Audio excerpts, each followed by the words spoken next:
कोलागढ़ लटकती लाश डरावनी कहानियां। एक गांव जिसका नाम कोलागढ़ है, उसी गांव के पास वाले जंगल में एक व्यक्ति अपने काम से घर की तरफ वापस आ रहा था। अचानक वो तेज तेज रोने लगा और कहने लगा कि नहीं, तुम जिंदा हो या मर गई। पहले उस गांव में कोई भी भूत प्रेत की बातों पर विश्वास नहीं करता था, पर उस दिन के बाद धीरे धीरे गांव वालों के मन में आत्माओं को लेकर डर बैठ गया।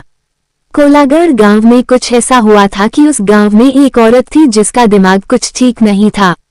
उसका पति भी एक घटना में मर गया था, तब से वो कुछ अजीब सी हो गई थी।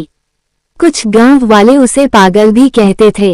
एक बार की बात है, जब रात को गांव का एक आदमी जिसका नाम बद्री था, वह शहर की ओर कुछ जरूरी काम से निकल पड़ा। गांव से आने जाने का एक ही रास्ता था। बद्री जंगल से गुजर रहा था कि गांव से कुछ दूर ही जंगल में उसे एक औरत की लाश पेड़ पर लटकती हुई नजर आई। वो एकदम डर गया और भागता हुआ गांव वापस आ गया। कुछ लोगों ने बद्री को इस तरह से भागते देख कहा, क्या हुआ बद्री, तुम तो अभी शहर के लिए निकले थे और तुम भागते हुए वापस क्यों आ गए? तब बद्री ने बताया कि उसने अभी किसी की लाश को पेड़ पर लटकते हुए देखा है और वो लाश किसी औरत की है।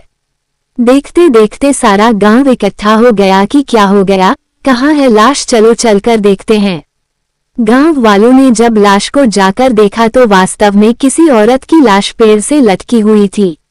कुछ लोगों ने कहा, इसे नीचे उतारो, इसका दाह संस्कार करते हैं, पर इतने में ही कुछ गांव वालों ने कहा कि अब दाह संस्कार करने से कुछ नहीं होगा, और यदि इस लाश का दाह संस्कार गांव के अंदर किया गया तो इसकी आत्मा गांव के अंदर ही भटकती रहेगी। इस आपसी बहस के कारण गांव वालों ने उस औरत की लाश को पेड़ से लटकता हुआ ही छोड़ दिया और अब वो आत्मा बन गांव के हर किसी व्यक्ति को नजर आती है।